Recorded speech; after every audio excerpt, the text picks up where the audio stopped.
Welcome to the Doing Hard Things podcast. We've all heard that we can do hard things, but what about when it coincides with a cooperative and philanthropic spirit? That's where we find purpose-driven business at the crossroads of hard things and heart things. I'm your host, Amanda Mazzo. I'm an artist and business owner and have been my own boss for more than 15 years. I'm also a purpose mentor to collegiate juniors and seniors and am so inspired by conversations around who people are becoming versus what they're achieving. My guest today is Ashley Robyn. Ashley is an expert on dysfunctional family dynamics because, well, she lived through them. She's an author, an artist, a stand-up comedy lover, a living room dancer, and a connector of people. Ashley enjoys cultivating a community of kind hearts and good vibes through the simple act of sharing words the same way friends share coffee, graciously, sincerely, and with love. And she just wrote a book. Maybe We're All Diamonds, My Journey of Losing Everything to Find Love Everywhere is the story of a woman stepping out from a past full of self-abandonment and toxic relationships and into a life overflowing with purpose, love, and honesty. We're so glad you're here. Now let's get to the heart of it. Ashley Robyn, welcome to Doing Hard Things. Oh my God. Thank you for having me. I have been looking forward to this day for so long because we have been in the same circles running around. We have been to events together. You and I have taken a hip hop dance class together. Oh, haven't we? But we tried to anyway. We did try to. We did try. We have never sat down and talked like this. No. So I'm really excited for this opportunity. It's so weird that I love you so much and we've never done this. Same. It's been a long time coming. Yeah. I do want to start with a massive congratulations on publishing your first book and seeing it become an Amazon bestseller. Wowie. I know when I held my art show, which you came to, that was another thing. We're like running in the same circles. A mutual friend of ours came up to me after the art show and congratulated me. And I shrugged it off like, oh, it's no big deal. It's just, something fun. And he made me stop and realize, no, this actually is a pretty big deal. Not just the amount of work that went into it, but the bravery and vulnerability, putting your creative heart and mind on display for human consumption. So I have a water bottle. I do not have a glass in here, but cheers to you, my friend. Well, let's really cheer. Cheers to you. We're definitely going to chat more about this. I want to hear all the things about your book, but I did want to start with this. Okay. It's serious. It is serious. It's my review for your book, which made me sob. My review for Maybe We're All Diamonds, My Journey of Losing Everything to Find Love Everywhere, a memoir by Ashley Robyn. While this isn't necessarily a book of comfy, cozy reading, the author's collection of tough life stories will give you a sense of gratitude for her vulnerability in letting us all be metaphorical flies on the walls of her pages. Maybe We're All Diamonds doesn't outline takeaway gems for you, but rather enables you to pick up your own shovel and dig deep alongside the author. Digesting her life experiences reminded me of the power in the words that we wield. Her lessons showed me the value and beauty in imperfection. Her pain taught me that when you realize time in life is limited, you tend to make better choices congruent to your values with the time you have left. I laughed, I highlighted, and I wanted to reach out with a hug, but mostly I would recommend this book to anyone needing strength for their situation and encouragement in their own diamond journey. So Ashley, I have my proverbial shovel ready. Take us through what a diamond journey looks like.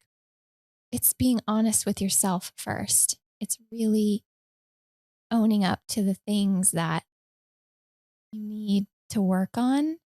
And a lot of times that comes down to just setting boundaries. That's really it. It's just setting boundaries. Mm-hmm. Honesty for yourself, tenacity, getting really clear on who you are and really diving into the boundaries work. Yeah. Which for a people pleaser is so hard. So hard. Yeah. And I love the metaphor for for the literal diamond journey, because you talk about that too at the beginning of the book. Tell us about that. So everyone knows that diamonds are created by pressure. And I just did some research and found that it's not just the pressure, but you can see the history of the diamond's actual journey when you start to chisel away at all that's there, the natural state of the diamond. And underneath all of that gunk, essentially, is the shiny, beautiful part. So it's like we're wearing these layers of heaviness and darkness and other people's opinions of us or expectations of us. And little by little, when you take those things away and only focus on what is it that I need to be my best self, you get down to that sparkle. I love a good metaphor. And knowing that diamonds, you hear jewelers talk about clarity and things like that, but they're not perfect. No, in fact, that's how they know it's a real diamond, is when there's something in there, an imperfection. That's what makes it real. Yeah. The fake ones are the ones that are perfect and clear and no imperfections. So there's a life lesson. Yeah. There's a lot in there. I am here for it. I think when people read the subtitle of the book, Losing Everything to Find Love Everywhere, they might not automatically recognize that Love Everywhere is actually the name of your business. Yeah, I snuck that in there. Yeah, I love it. I would really love for you to tell our friends listening a little about the mission behind that and some of the fun collaborations you've done with it. Yeah. Love Everywhere exists to help people see love and kindness where they didn't before. And we do that through hidden notes of encouragement left all over the world, places I've never even been yet, which is awesome. But we've had over 38,000 hand stamped by me and numbered notes. I have one here. Yeah, show us. So they look like this, and Cool. I stamp the front, stamp the back with a little logo, and then has your website, has like a hashtag and stuff. And then there's a number. This one is 34,927. So whoa. Some of them I hold on to for myself, and then I will put them out later. But then, we have worked with lots of other organizations and colleges, even doing service projects, sororities that want to just like do some kind acts together. So that's been really fun. Got to partner with Reebok a few years back. So cool. They put 200,000 of these cards in their sneaker boxes. And the idea is they come blank so that you can write your own kind message and leave it for someone. But I always just say, like, that's kind of the hardest part, because what do you write on a card that you're going to leave for someone that you don't know what their situation is when they're getting it? Mm-hmm. And I just always say, I personally write what I need to hear, then I hold on to it. And then when I'm done with that message, or I've received it, I put it out there in the world, kind of giving key style, right? Like, same idea. You get the key and you wear the word until you don't need it anymore. But you're writing yourself a message that you might have needed to hear on your hardest day. And that's so good. That's what does it. I really wish I had taken a picture of what I wrote, because I did not do that. Oh. And I don't even remember where I left it. That's terrible. I think it was in the Rome, Italy airport. Oh. I found a bookstore and just put it in the middle of one of the books. Small things like that make really big changes. Yeah. Big shifts. You never know what kind of small act of kindness, the ripple effect even, can have. I may be having a hard day and find somebody's nice note, and then I'm nicer to someone else who is having an even worse day than me. And then it just makes their day even better. And then they're feeling more generous toward the next person that they interact with. And it goes on and on. Paying it forward. Yes. Yeah. What's been the most surprising thing that you've experienced since starting Love Everywhere? I think I didn't realize how much this project would carry me emotionally. Oh, wow. I thought that it would just be helpful for other people, but it's really been other people sharing their messages that have touched me the most and brought me out of really sad moments. And so this project gave me some hope and some light in some dark times. And I did not expect that. That's so good. So now it's just kind of a selfish thing that I'm keeping it going. No, it is not selfish. You know, you outlined it in your book, how you started it as like a passion project just to encourage people. Um, what does the word purpose mean to you, and how are you pursuing living that out? Wow. I think purpose, it means a lot of different things to me, but if I were trying to sum it all up, it's just what is it that makes me feel like I'm doing what I was called here to do? What is it that I find the most joy in Hmm. while I'm doing it? What is it? I think even in some of the sample questions you sent, like what makes you come alive? I think that's Yeah. a purpose Yeah. related or adjacent question because when you find that thing, that's your purpose. Hmm. There can be so many expectations on you to go to school, make a major in something specific, um, and to perform a certain way at work and to perform a certain way in your friendships. And when you're kind of running through the obligation of the relationship or the project, I think that takes a lot of the joy out of it, a lot of the Mm-hmm. truth out of it. Or fitting into, I'm just thinking as you're talking, fitting into a box that may not be Ashley shaped Yes. or Amanda shaped. Yes. You know, where sometimes I say like I'm a square peg in a, in a round hole. Like Yeah. it doesn't, sometimes that doesn't line up, and that's okay. It doesn't mean that it's wrong. It just means that it's different. Well, and we're not meant to just fit in. But I think that's where we lose our purpose and we lose our joy is when Hmm. we just try to fit in. Yeah. Try to conform to other people's expectations. Yeah. But Yeah. people aren't meant to all be the same. What a boring world Yeah. this would be if that was, if that were Yeah. the case, Yeah. you know? So I think, whatever whatever you're doing that lights you up, that's your purpose. And hopefully it's something that helps the rest of the world at the same time. Hmm. And I think too, when we're doing the thing that helps us and makes us feel our best, it's just kind of automatic that it helps others. Yeah. I think that's really true. So sometimes as a creative, I get the impression that people think I'm this endless well of creativity and good ideas. Sometimes they look at me as a magician because I can just make it happen. But if you're like me, and after reading your book, I think this might be true for you as well. There are days when I feel completely drained and empty. So I am curious about the thing that we've just been talking about. Like, what is it that makes your heart come alive? What is it that fills you up?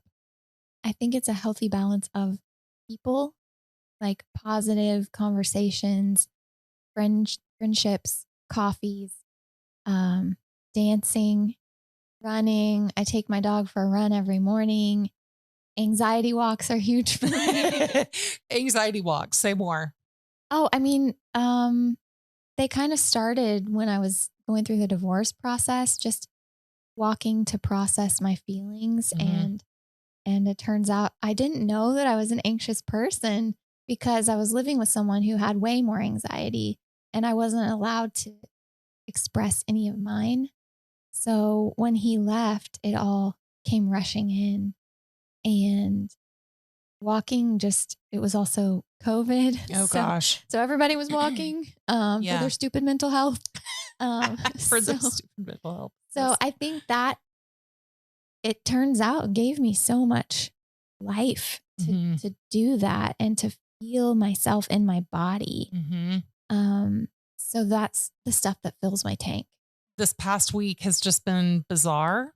A lot of family things happening, but then friend things happening, like big personal things. None of them really affect me directly, but I've been having a lot of interactions with people where I feel like I'm an emotional sponge.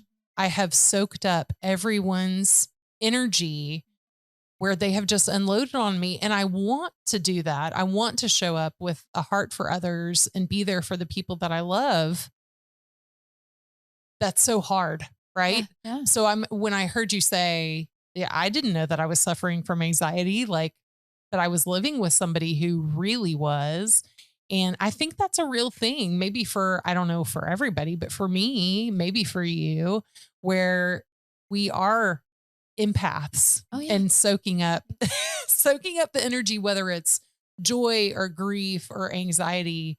And I've also noticed that moving helps you process that energy or shake it out, whatever. Yeah. Yeah. So I was curious when you said anxiety walks. I'm like, I bet that's it. Oh, yeah, that's Yeah. it. And there's a study I recently read, and I wish I could remember where, but they said that walking is good for that because while you're walking, your eyes are kind of looking side to side. Mm-hmm. And so it helps to take the anxiety down a few notches Mm-hmm. with that side to side action. I guess maybe that reminds me a little bit of EMDR, just kind of Yeah. like kind of resetting your system a little bit.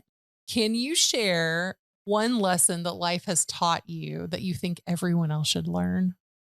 This is going to sound like the silliest thing probably, but I wish everyone could learn that no one is thinking about them as much as they think everyone is thinking about them. 100%. Yeah. That's what life has really taught me. I think that is such an eye-opening thing. And I look back, I will be 43 this year. Woo. And yeah, woo. I haven't aged a day. I don't Not know a what you're talking day. about, but I've spent so much of my life not doing things because I was scared of what other people would think. Yep. Not wearing certain things, not, being adventurous and doing things because I was afraid I was going to look stupid. I wouldn't even take a selfie in public because I was like, people will see me. Are you kidding me? Nobody cares. Nobody cares. No one's even looking. They are unaware. Yes. They're unaware. But if you look at my Love Everywhere or even my personal Instagram right now, it looks like I'm doing amazing. Things are going awesome. But guess what? The day after my book launched, I got laid off from my full-time job. I'm a single mom and I have 2 kids. And now they don't have insurance. Oh, geez. Now they don't. I got to figure all this out. Yeah. And instead of celebrating this awesome thing that I just did, Yeah. here I am totally spinning out. But I still have to talk about this because I'm trying to celebrate that. Yeah. 3 years I put into this book. Yeah. And I'm not going to let one situation take away from that. Yes.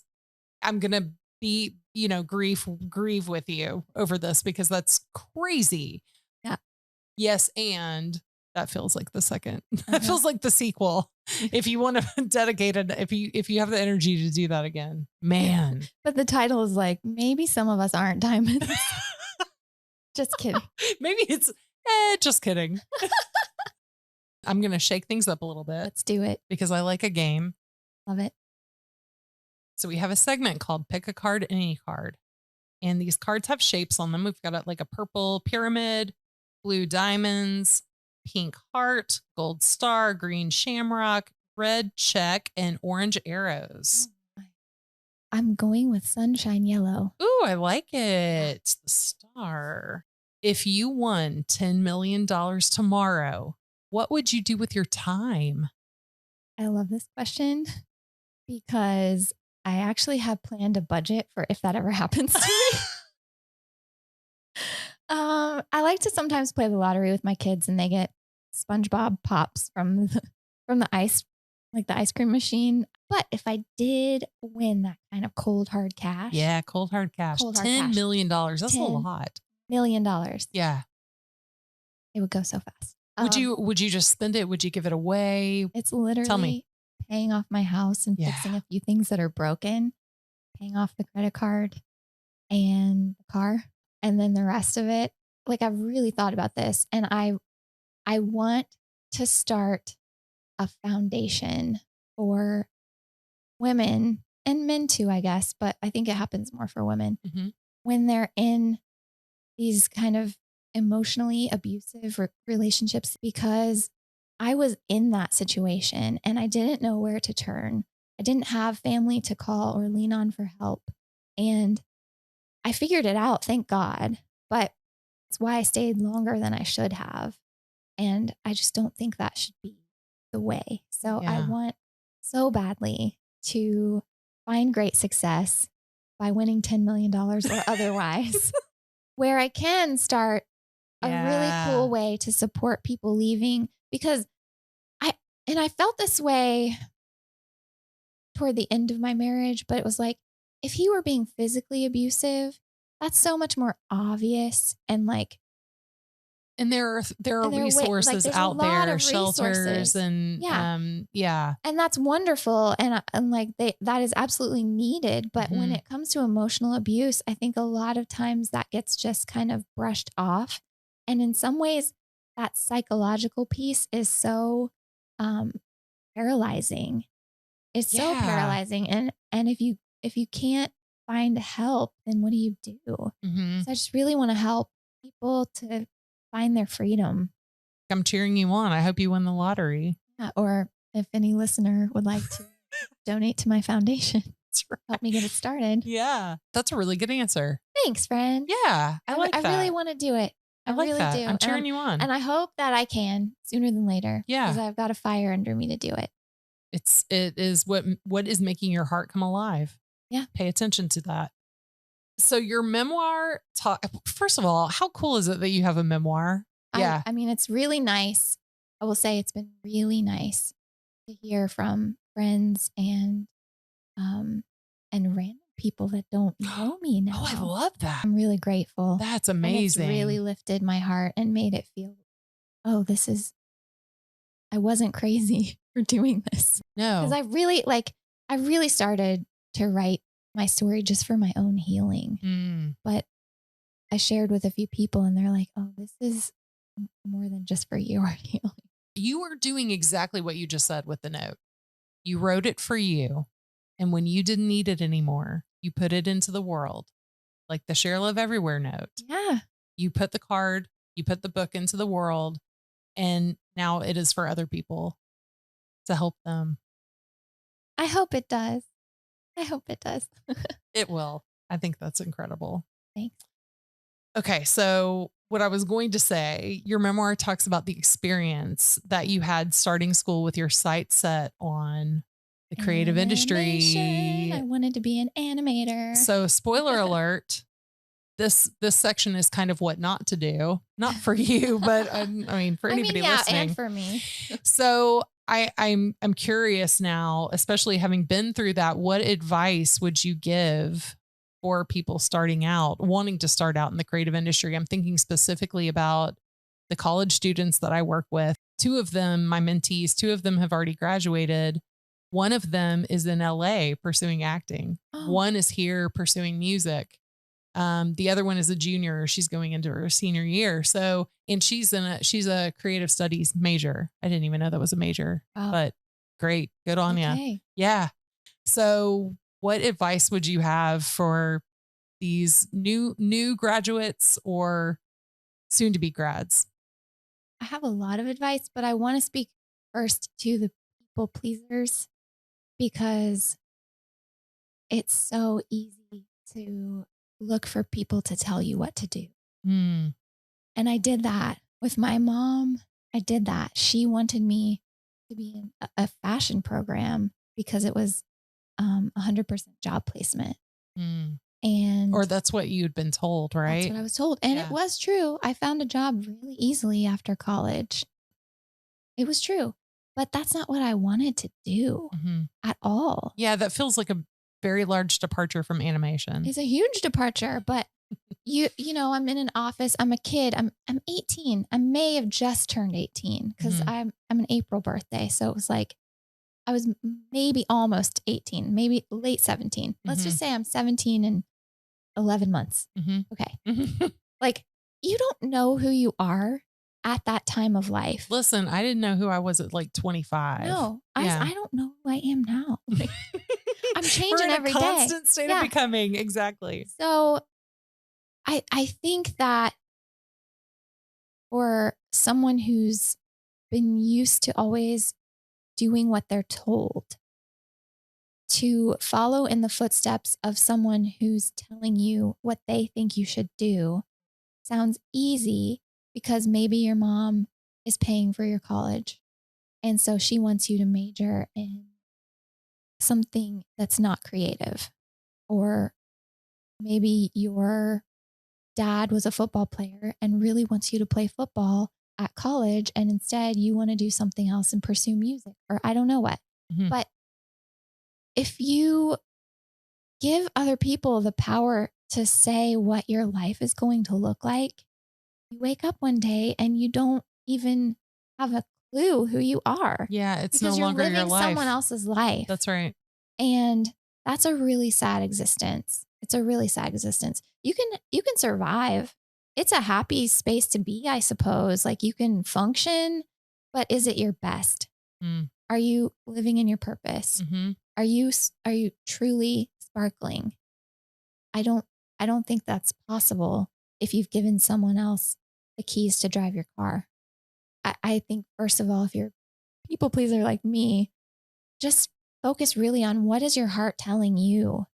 And it's going to suck to disappoint someone and say, actually, I don't want to do that. And I'm going to have to be doing this for the next, I don't know how many years. And I might also change my mind and that's okay. So I think that is the first thing is like just being pliable, being flexible, but being true to yourself throughout the whole thing. Mm-hmm. And it comes down to literally getting quiet, listening, asking yourself, what is that thing that makes me excited? Because you could go and do anything and you could be successful at anything, but even if you're the very best basketball player, but you hate basketball, you're gonna hate life. You don't want to be the greatest and not enjoy it. You want to be the greatest because you love it. Mm-hmm. That's it. Yeah. Yeah. Just listening, getting still, getting quiet, listening, paying attention. And that feels hard sometimes because we live in a loud world where people sometimes have very loud opinions.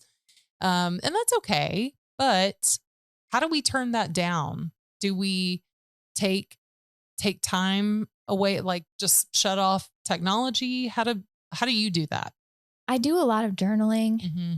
I think that's really helpful. And I used to do it by physically writing in a physical journal. And I do still love that practice, but certain times of life, your lifestyle doesn't always allow for that. And I've got 2 kids at home and 2 crazy dogs and a lot of side projects going on. So I find that just my notes app in my phone is a spot where I'll put my thoughts. And so I'll do that just to get it out of my body and put it somewhere else. Mm-hmm. Then I don't have to think about it anymore for at least that day. Mm-hmm. And then there's another thing that I do that I really haven't told anyone about. I like to talk to the stars. Tell me more. I just I'm outside periodically through the night with my dogs. They always have to go out a couple of times after dark. And I don't know, one night I was frustrated about something and I just okay, I'm picking one of the stars to be my star and I'm just going to start talking to it and just telling the sky why I think it sucks here. And what I would like to change and when I would like it to change and all of these things. If you don't have any kind of outlet, I use my notes app as well. And in the mornings, I'll sit down and write while I'm reading and stuff too. That is my time I know that if I do not have that time, everyone around me will realize I did not have that time because I will kill everyone. You can be such a mean person if you don't get your time. Listen, right? well, Yeah. I mean, just having that time, like you said, to talk about the things that are frustrating you, to dream a little bit. I have another tough question for you. Ooh. And this is something like, I don't even know that I know the answer to this for myself. What is it that you want to be remembered for? I mean, a kindness, always. I think I'll A long time ago, I mean, more than a decade ago, I heard Gary Vee say something about how our generation is the first to have such highly photographed lives Oh, wow. That's true. and highly recorded lives. And he Mm. said, if the world keeps going hundreds of years from now, when people research their families, we're going to be the dominant thing that shows up first, right? What do you want to be remembered for? Was his question that you're asking me now. Oh my gosh. In that context, Yeah. I'm thinking about all the selfies Yeah. in the history of Instagram. And his point was exactly that. Like, do you want just tons of coffee photos and food pics? Yeah. Or do you want something more? Mm. And that really struck a chord with me and stuck with me. And I can't say I'm like a huge Gary Vee fan, but that particular That's good. thing he said just hit me and has stuck with me. So, kindness for sure. And I think that, I'm doing the best I can there. Mm-hmm. And not everybody is capable of kindness perfection. No one is 100% wonderful 100% of the time. Yeah. We're human beings. Mm-hmm. And we all fall short of perfection. I think as I get older, and especially doing more and more of this work, I am realizing that even as much weight as I put into what I do or what I try to make people think, like I want them to see like the hard work that I'm putting in. We're so much more than that. There's so much more to life than our jobs or what we do. Well, I'll tell you what you're going to be remembered for in my book, Ashley Robyn. So I loved your Creative Mornings Nashville talk. I thought that was so fun. And it was great. It was so fun. But I have this wonderful quote that I jotted down. People are like lasagna. We're all just dry noodles going through life until the water heats up and we get tossed into a boiling pot. Suddenly, we're being layered with a bunch of other ingredients. And at this point, things can get messy. Some of us are super saucy. Some of us are super cheesy. Some of us have dark burn spots on the top because we've been left in the oven too long. The point is that while every recipe varies, we're all still lasagna. We're all some sort of noodle, tomato sauce, and cheese combination. Aww. I love it because here's the the part in me. This is probably like my strong forewing, where I'm always looking for the metaphor, right? Thinking about people as I am trying to be. One of the things that I want to be remembered for is my heart for others. I want, regardless of what I believe or what I look like or what you look like or what your circumstances, I want people to see me coming to the table and saying, come with me. Like, tell me your story. I want to learn more about you. I want to know where you came from. I want to know what makes you tick. Just trying, because I don't think there's enough of that in the world, especially now.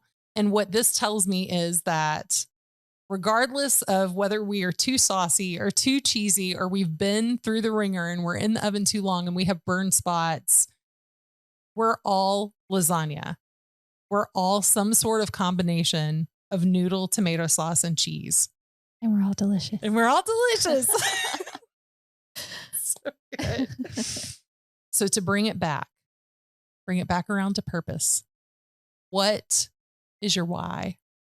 Wow. I can go with the default and just say my kids are my why. And I would hear heck about it if my daughter listened to this. And I didn't say that. So there's that. I love it. She is my why. Wyatt is my why. I love my children.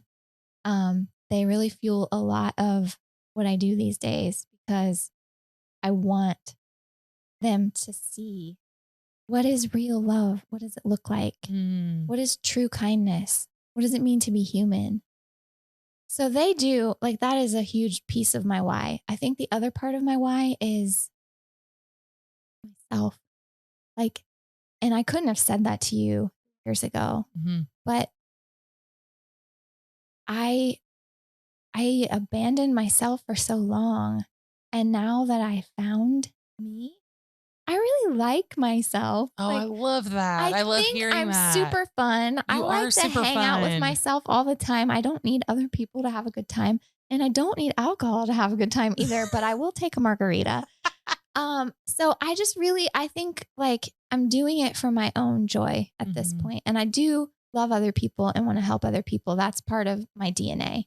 But my why is me and my kids. That is a perfect note to end on.